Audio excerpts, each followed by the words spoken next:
You hear about these things happening to people, but when you face it firsthand yourself, it's really hard to try and assume what's going to happen next or what they're going to even do. For all I knew, they could have even just grabbed my father out of the house and just killed him straight away.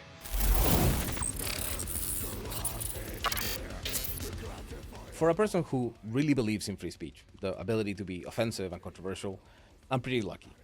Because I live in a country where I never need to fear that the state is going to torture me or kill me for my speech. There are some exceptions to freedom of speech here in the Netherlands, and even though I don't agree with those exceptions, even in those cases, the state doesn't have the right to torture me, let alone kill me for the things that I say. That is not the same everywhere in the world, and in fact, there are countries where the things that you say can get you killed, or they can get you tortured. Iran is a good example. You can watch my interview with Nikan Khosravi, the guitar player of Confess, an Iranian metal band who was actually convicted to 12 years in prison and I think 80 lashes, I could be wrong on the exact number, for the music that he wrote, for the blasphemy that he was accused of committing. So these aren't just imagined scenarios of bad things happening. These are actual things that do happen. And so to live in a country where you don't need to fear that that is going to happen to you is luck. And that is the kind of luck that my guest didn't have. His name is Omid, better known as Atash, and he is the man behind the band Kaaboos. He was born in Iran, and in Iran, as we just saw, you don't have the right to speak in the way that you would like to speak, to say the things that you would like to say. And so now that he lives in Norway, he is in a very precarious situation. The reason for that being that he has protested the behavior and the illegitimacy of the Iranian regime, while at the same time actively creating the kind of material that, if he was to be prosecuted in Iran, would get him punished, with punishments including torture and death. He's facing deportation to Iran because his refugee request has been denied. And to me, it was very important to have him, to have this conversation, not just because of him, not just because I happen to like black metal and he is a black metal musician, but rather because I think that it is important to remember that when we start to see dehumanizing discussions about immigration, dehumanizing discussions about people who seek asylum, it is important to remember that behind the headlines of immigrants or asylum seekers having committed a crime, there are a vast majority of them who are not committing crimes, who are simply moving to another country because they are either escaping truly horrendous situations or because they simply wanted to have a chance at a better life. I am not trying to say that that means that everybody should be allowed into every country. I am not telling you what to do with your migratory policies. I am only saying that we need to remember that in the category of immigrants or in the category of asylum seekers, there are actual human beings, and those actual human beings need to be assessed on an individual basis. I am an immigrant. I was not born here in Europe, and I don't want to be perceived as simply an immigrant. I am an individual. In the same way that now that I am a citizen, I don't want to be perceived as a citizen. I want to be perceived as an individual. And I think that it is important to remember this because we are starting to see very dehumanizing language and very dehumanizing expressions about immigrants and about people who are in truly precarious situations.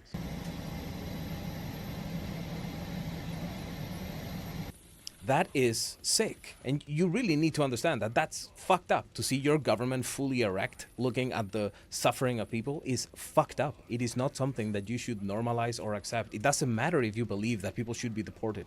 Why would you want your government to celebrate the fact that people are suffering? Do you think that that is the kind of mentality you want your fucking leaders to have? Why would you think that that is something the state should be doing? That the state, it doesn't matter who it is. It doesn't matter if it's somebody getting the death penalty for something. Why would the state be enjoying the suffering of people? It is a truly horrendous relation to the state. It is a truly horrendous relation to other human beings.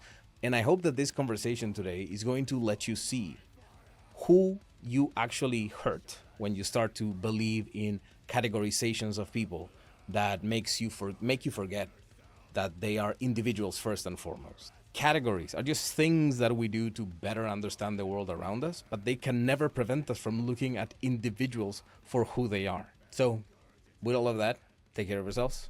and enjoy this conversation that I had with Omid, the man behind the anti-cosmic black metal band Kaaboos. Tell me a little bit about your life. The first 16 years of my life was spent in Iran. And at that point, it was time for me to move out because, you know, you grow up and you mature. Everything seems normal in the first 10 years. And then you start to like really see what's going on around like the environment that you're kind of trapped in. So when I turned 16, I moved to England.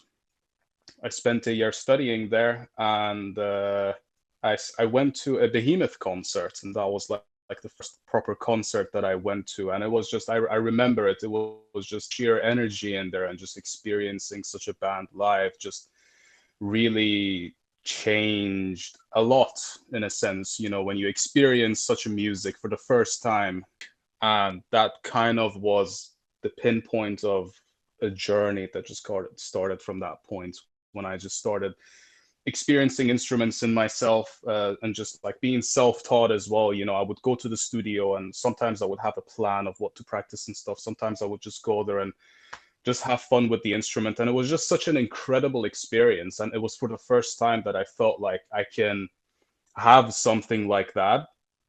And that's when I noticed how important it was to do things like that outside of a country like Iran.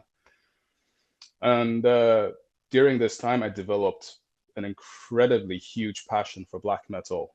So I decided to continue my studies in Norway and also move to Norway to, let's say, get a bit of a Norwegian inspiration towards music. When I moved to Norway, besides my studying, I was continuing my journey with drums, and then I was at a band at that point. I was a drummer of a band. We weren't really active, but the guitarist of that band, he came up to me one day. I was still writing songs on like FL Studio, and like I had Guitar Pro, the app, and I didn't really know anything about guitar and stuff. I would just put notes that like kind of harmonized and made sense, and that's how I made my music. And as a matter of fact, that's how I made Leviathan, the first EP that came out. And he was just like, hey, do you want to borrow one of my guitars and like kind of chip in on the songwriting for the band? And I was like, yeah, sure. And I basically borrowed an Ibanez guitar from him, which is still the guitar that I have to this day. And I sat down one day and just started again putting notes together. And like I don't really know music theory. This is not something that I ever like kind of learned about. I knew power chords and like double power chords, and I basically just sat down and put notes on different strings together until it sounded right. And I would just incorporate that in different positions on the fretboard, and then I would try and mix it in with like different chords that I knew, and that's how I basically just construct my songs. And that kind of just started a whole different perspective, because moving to guitar from drums was a completely new experience, and never in my life did I even think I was going to become a guitarist. So I started writing a lot more material, and I had enough to publish an album. So around the start of 2022, I was like, okay, I want to like start a project and release all the material that I've gathered as an album. In around April, the name Kaaboos came to be. And around May, we started publicizing the project and also releasing Leviathan. And it was at that point that I got immediate attention from people. I started getting a message from people on my Instagram, basically asking if this music is haram or satanic. And, I was still being a bit of a, you could say a bit of a poser teenager. So I was just responding with like, yeah, fuck you. What are you going to fucking do about it? Not knowing what that could have escalated to, because immediately after a few days, I started getting messages from multiple people on my Instagram, and also having my full address sent. The full address that we had back in Iran, that was sent to me on direct messages, and along with threats of, we're going to kill you if you come back to Iran, or if we ever find you and stuff. So I had just being in the heat of that situation, not knowing what to do. In May 20th, I registered myself as an asylum seeker here in Norway. Okay, so you were a resident of Norway, and now I guess your like study visa or whatever ends, and you faced having to go back to your country. That's correct. Yeah. And in the heat of this situation at that point, like, it wasn't an opportunity that I could take to go back to Iran. And it said under the rejection letter that I can appeal and stuff as well. Like, I can appeal against the rejection, and I can, like, try and renew my student visa again. But at that point, the whole scenario was completely different. And it wasn't really something that we could expect what was to come. It was a whole new experience. You hear about these things happening to people, but when you face it firsthand yourself, it's really hard to try and assume what's going to happen next, or what they're going to even do. For all I knew, they could have even just grabbed my father out of the house and just killed him straight away. So what you're saying is, obviously, as you start to receive these messages, then you don't know if what these messages mean is that somebody's going to hurt your parents back in Iran. Yes, or potentially the goal was to hurt me if I ever went back to Iran, because this music in Iran is completely forbidden. And the way the system of Iran works is that there's a lot of, we call them plain clothes, or the term for it is basij. These are unofficial people that basically work for the government, but they're not a part of the government. They're all, in a sense, again, like I said, unofficial people. A random person from the streets could just call himself a Basij and start tracking so-called apostates around the country, and then track them down and kill them. There's a term that they use called fire at will. It's a term they use in war to order soldiers to basically just shoot without prior order. And that means that all Basij are allowed to go against anyone who doesn't abide by the Islamic laws, and just basically punish them or eliminate them. Why didn't you continue legally in Norway? What happened that made it impossible for you to just continue as a resident in Norway? The options for becoming a resident wasn't really compatible with my passion. I wasn't doing super great at school. My first year started off really good, but when I was handed that instrument, and when I was just sitting down, I remember just coming back home from college, and I would look one over, I would see piles of like maths and physics, and then I would look to the other side and I would see the guitar. And there's just this dilemma that happens here, that your heart wants to spend time with the other thing, but then the other one's possibly going to buy you a better ticket to stay in that country. But I think it was too big of a decision for me to make. And I felt like if I had left music at that point, or didn't pay as much attention to it, then that was something that I was going to lose and not potentially ever get the time back. You, I assume, presented obviously this information to the court when you declare yourself, or you declare your desire to seek asylum in Norway. You present all of this information. You say why you believe that your life is at risk if you were to be sent back to Iran. And what did the court say? I did the interview with the immigration first, and they rejected. When they rejected, they basically said, in short form, the reasons were like, not all metal musicians are going to get prosecuted in Iran. They basically said if you go back to Iran, there's no real danger, and that they don't think that the threats are real. And we appealed against that decision. It went to the Board of Immigration. They also somewhat agreed with the immigration office along the same lines, completely not understanding the situation, and also completely neglecting the fact that something like this is it's not necessarily like waging war against Islam or the Islamic regime. It's just by law, it's a crime, and all crimes go with punishments. And it just happens that the punishment for this crime is just a simple death sentence. It's crazy to me what you're telling me, that the government says, well, we know that you did a thing that the Iranians consider a crime.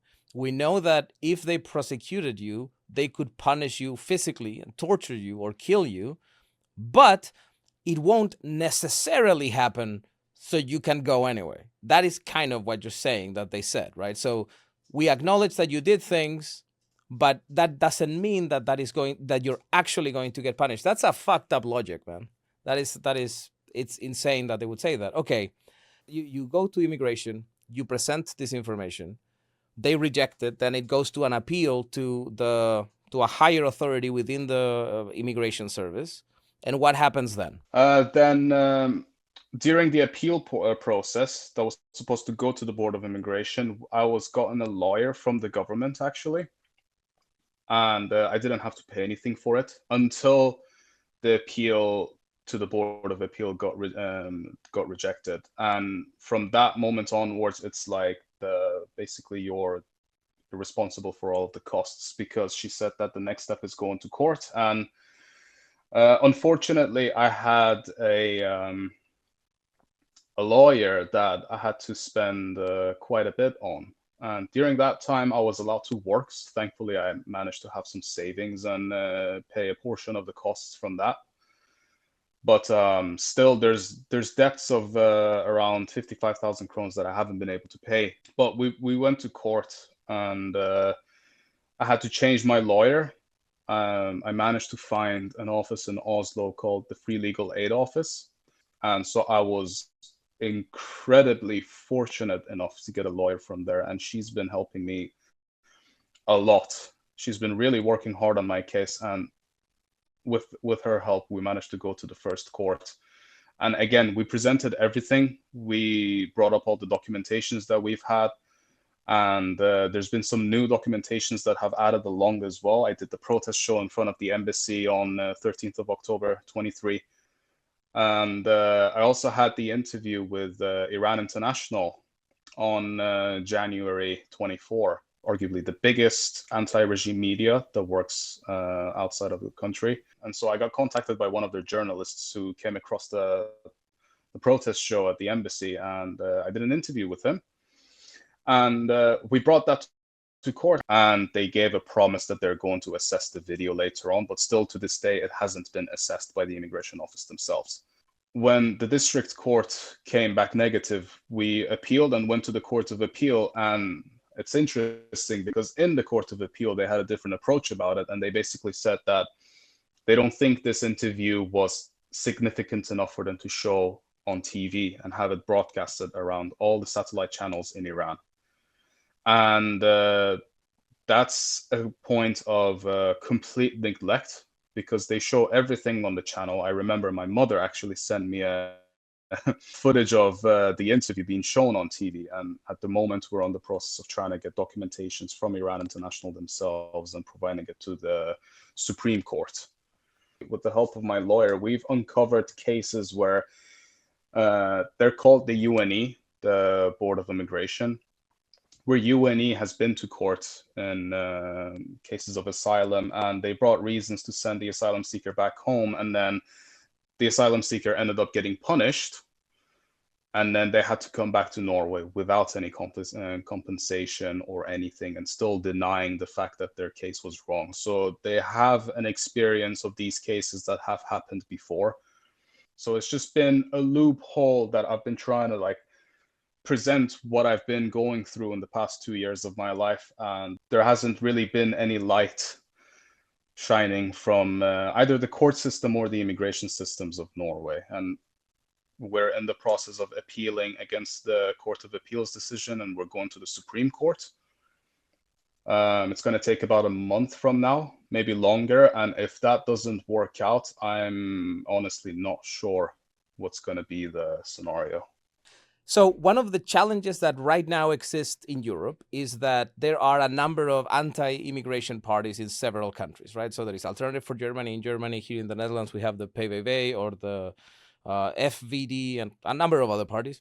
And one of the things that they mention is the problem of refugees, right? And when they talk about the problem of refugees, they are largely referring to people coming from the Middle East, right? They're not generally referring to Venezuelan refugees or Chinese refugees. They're very much referring to Muslim refugees. So how has that perception of you as a person from Iran, who the system or society kind of perceives immediately as, oh, it's one of those people, how has that affected your process?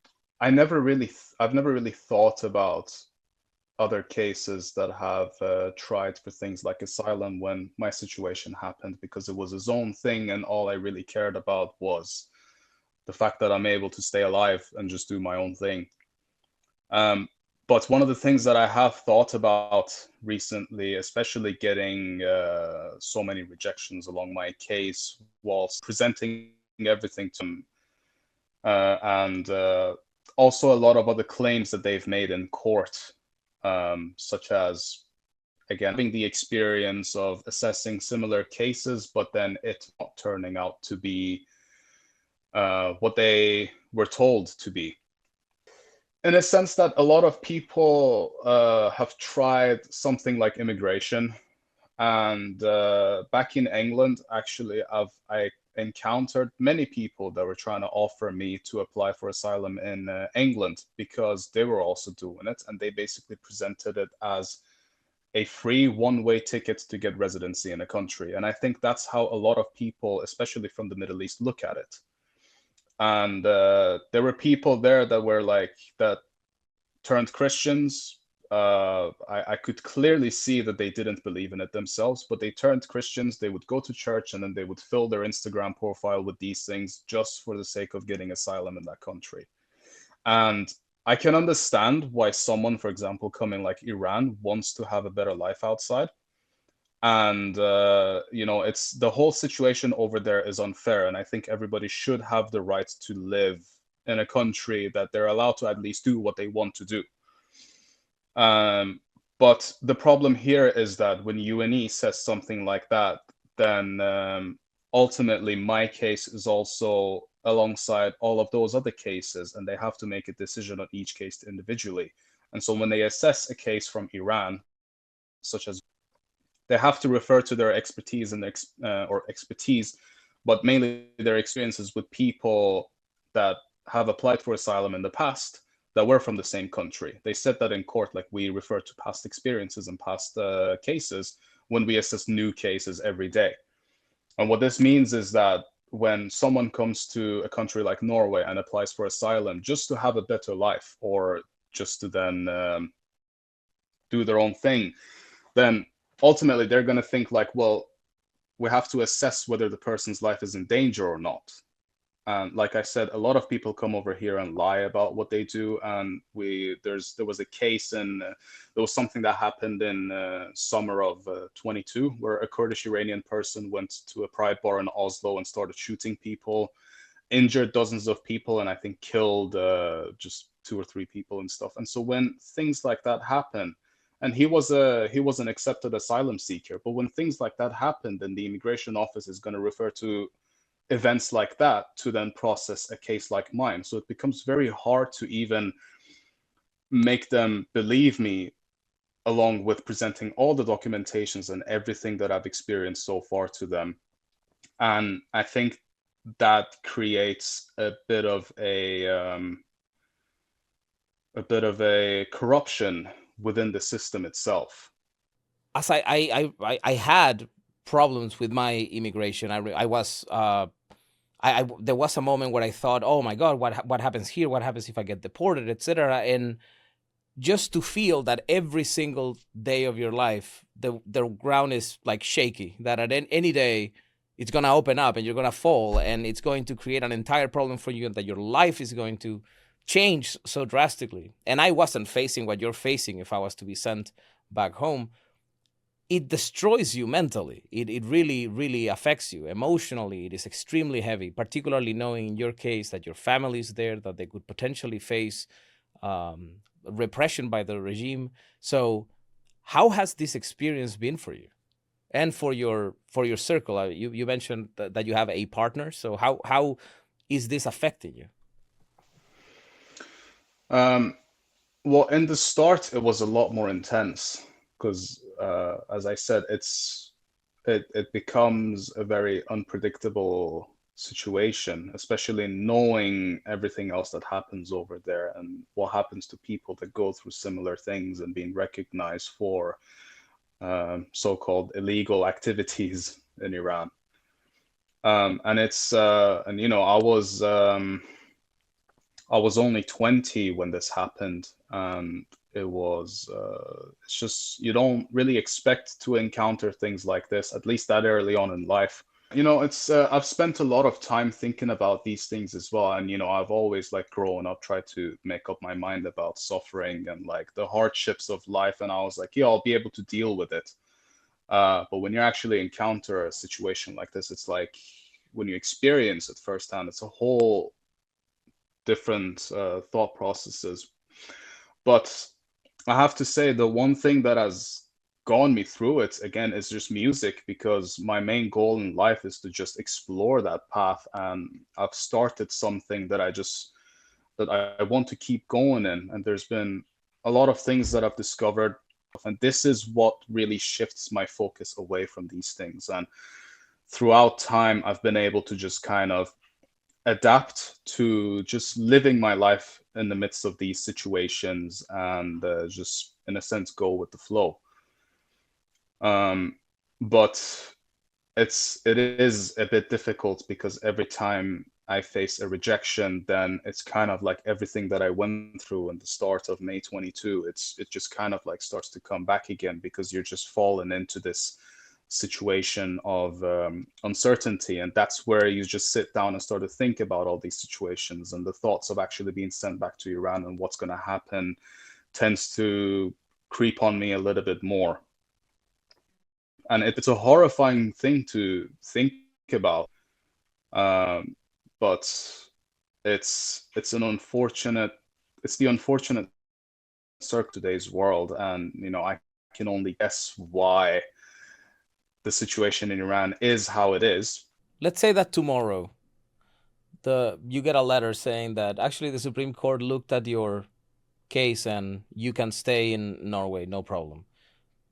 What do you see your life in Norway to be like? What would you like to do?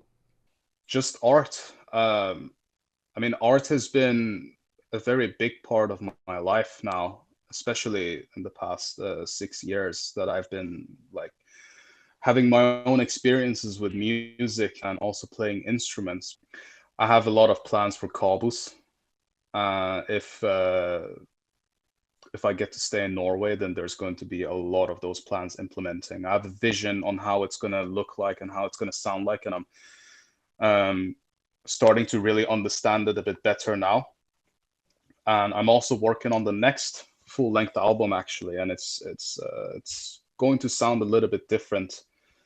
As it's going so far, it's going to be more aggressive, and I'm looking forward to being able to publish it. It's just that if this doesn't work out, then I'm not sure when will be the next time I'll be able to release the full-length album. And I practice guitar. I enjoy playing guitar as well. It just takes me out of this headspace, and it helps me have different feelings on things. I really hope that you're getting some sort of psychological counseling or some sort of support, because what's happening to you, man, regardless of anything else, is a very emotionally heavy thing, and I really hope that you're getting help, because this is extremely stressful. It's gonna fuck you up internally.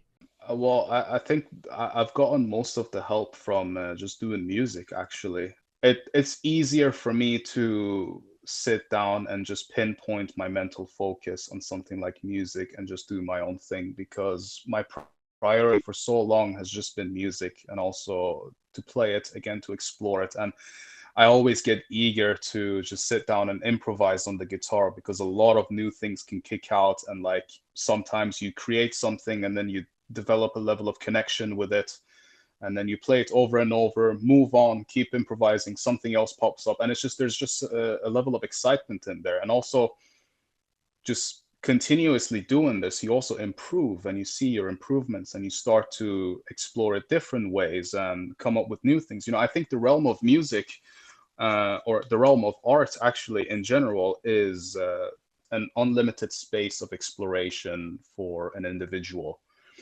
And the fact that it can be fresh almost every time that you do it, like I said, there's a certain level of excitement there. Yeah, this is just how I've been able to cope with things. in some sense, again, I've developed the habit of just trying to live my life amidst the chaos and just, in a sense, go with the flow. Everything's going to get figured out at the end, and you just have to straight and stay true to yourself. And what about your partner and your family? How is this situation affecting them? Well, it's been very difficult, especially for my family. We've In the start, it was a lot more intense for them, but they haven't really gotten to any serious trouble since. So fear from that sense is not necessarily completely gone, but it's kind of like we're able to sort of put it aside for now, in a sense, because if they were to hurt my family, they could have easily done it since I've been away. Especially since I've been active during these years as well. But we think and we hear stories that their main focus is usually the person that they're targeting, unless that person is actually in Iran and like they're trying to catch it and stuff. Then they can like go to the family members and start prosecuting and stuff. But there's many different cases going on and stuff. I can't say. And what about your partner? How long have you guys been together? Well, we've known each other for a few years now, but yeah, she's actually been quite a bit of a therapist, you could say, in these times, and she's been wonderful. And we've just we have a tendency to sit down and like think things through logically, but also amidst of things, she's someone that I can just go out and have fun with. You know, it's when situation gets tense, then the next plan to do with her is just a bottle of vodka in the middle of the woods, and then everything is fine a few hours later. You know, so it's been great. I think I'm incredibly grateful. How is she emotionally affected by what is happening? Because again, if she loves you, she cares about you. It must be very scary for her as well. At times it can be, but she's a lot mentally stronger than I am. Kind of jealous of that, but it's again, it's always chaos comes up, and somehow by some miracle we get through it, and then again, it kind of feels like things can shift a bit back to normal right now, and we can just kind of go back in our own zones and headspaces and stuff, and we can just kind of take it from there. And if another heavy situation comes up, then ultimately we'll just deal with it. You know, the only way is forward, and that's how you get through things. Regardless of the fact that obviously I got in contact with you because we both like black metal. You're a talented musician. I am a talented observer of musicians because I cannot play music for shit. The important thing is not that we have that in common, but instead that you are seriously risking something very serious happening to you if you go to Iran. Nobody should do that, and no country should ever submit somebody to the control of a state that can torture them or kill them. And hopefully we'll bring attention to this absolute injustice. And sincerely, I thank you so much for the time that you're giving me today, for the personal things that you decided to tell me. And Akash, really, thank you so much. And I am, first of all, so sorry that this is happening to you. I wish you all the best. Lots of strength for you and your partner and your family. And don't let the bastards grind you down. Thank you very much, man. This has been a great opportunity, and I really do appreciate you spending the time to help out as well. It's been the support we've received has been great, even though I don't have it wasn't expected to get this much support from people because I didn't have as big of an audience. But even the small audience that we've had, everyone's just been incredibly supportive, and everyone's just been stepping in to do their part. So honestly, thank you, and also thank you for everyone else that has played a role in the situation. And hopefully one day things can get resolved, and I can just get back on track with things. به جمهوری اسلامی نه، به جمهوری اسلامی نه، به جمهوری